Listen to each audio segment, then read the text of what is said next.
I want your mind to hear you limitless. I want your soul to hear you limitless. I want everything inside of you to recognize.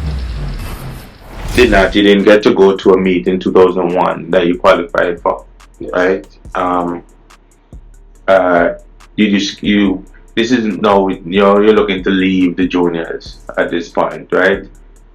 So Not a few, 2 years left. You didn't mention any Carifta performances. Yeah, went to Carifta 2000. Was on the 17th. I didn't make the finals in the 800. It was a rough race. It was actually a fighting race. They made the finals in the 800. Where was a fighting race?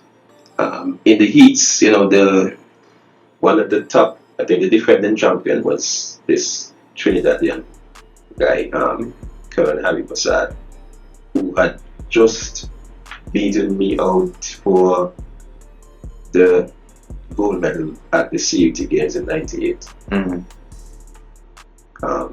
That was the next meet that I went in the youth years, under 15. He got that gold medal mainly because the crowd that I was hearing, I thought it was for me, and not them telling me that he was coming. So I was way ahead and was very relaxed going to the line. So he basically passed me the last 10 meters in the 1500. And of course, by that time, I wasn't really much of an 800 man. So I came third in that 800. And probably ran the most brilliant race of my life in the medley relay. Where we ran, it was first leg 100, 200, 400, 800. So I did the 800 leg. And we were in like 7th when I got the battle. And we had to work hard to bring us back to third. So my 800 split at the time was 2 minutes 10 seconds, which was the time that won the individual 800. That you lost. That you came third in. And I came third in. And that I only ran 2:18 in. You mind telling me who else was in that medley? It would have been Carrie Ramsey. He did the first leg, the 100. Redskin. Yeah. That was the grammar school. Yes. Carlos and Livingston. Yeah, I think it's Livingston. It was at Bamski. Okay. Carlos did the 200. Chet did the 400. Chet Rhodes did the 400, and I did the 800. Okay. Some familiar familiar names. So in 2000 I did go to Carifta, and I was 15 in the 1500. Didn't make the finals for the 15 to 1500. 2001, again that was the breakthrough year for me. I went to the Olympics that year, Sydney 2000, the Olympic youth camp. And before leaving Antigua, for some reason I thought to myself, I'm not going to run next year because I'm going on the 20. And if I can't win a medal on the 17th Carifta, then there's no way I'm going to even qualify for on the 20. So I said, I have 3 years on the 20, so I don't have to rush.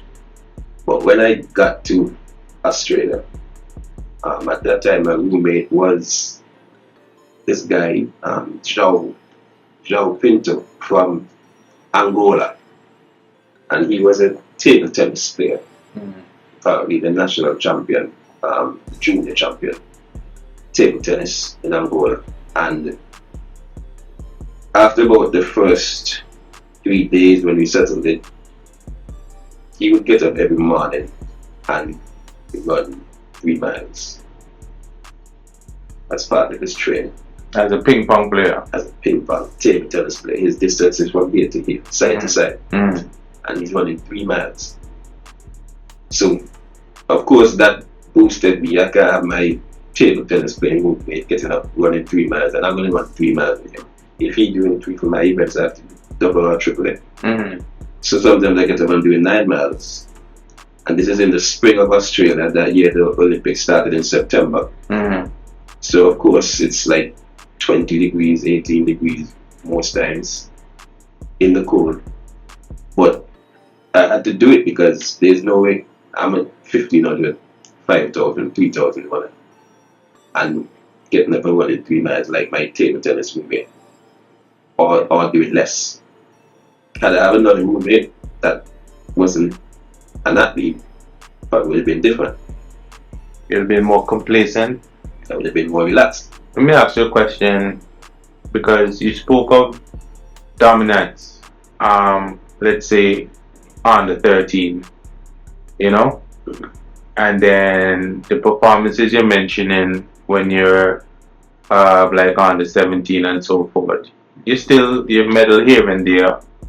You're competitive, but not as dominant back then. No. And now we're talking about going to Australia and meeting this guy, and you see the kind of work he's putting in, and that lit a fire under you now.